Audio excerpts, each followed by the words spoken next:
Beauty Will Save the World by Stephen Ryan, now available on Amazon.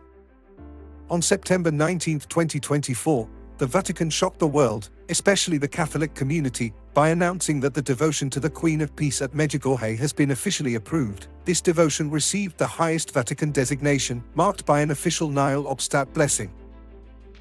I was delighted to hear the news, to say the least, because for nearly 20 years I have been following, writing and investigating the events known as Medjugorje. The key word is investigating. From the moment I first encountered Medjugorje, including the mesmerizing and mysterious videos of Mirjana in ecstasy, I was astonished by what I was seeing. I will never forget the first time I witnessed Visionary Mirjana transition from a simple woman in prayer to someone seemingly oblivious to her surroundings, yet clearly engaged with a mysterious presence. I was thunderstruck. I couldn't believe that this attractive, well-groomed blonde woman was allegedly seeing and speaking with the Mother of Jesus Christ, who had come from heaven and seemed to be having a conversation with her. I watched the video over and over again, at least 30 times. I had never seen anything like it in my life. Watching the video, I thought this woman is either the greatest actor alive or I'm witnessing the greatest unsolved mystery on earth. I immediately realized I had just seen something extraordinary and otherworldly.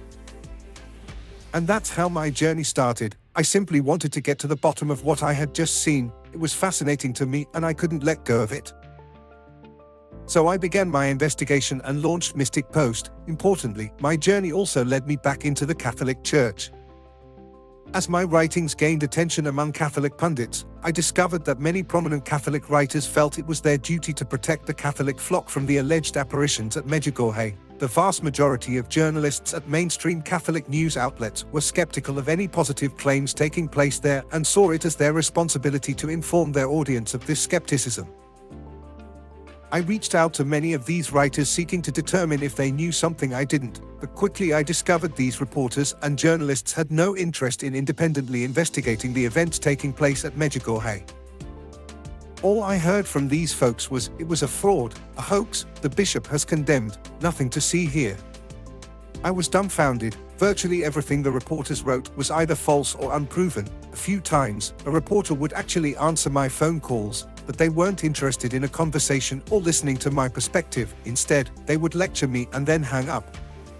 Catholic pundits writing on Medjugorje did not leave a neutral opinion among the general Catholic population, particularly in the United States. Many Catholics who had heard of Medjugorje believed it had been condemned, and even discussing the events there was seen as dangerous.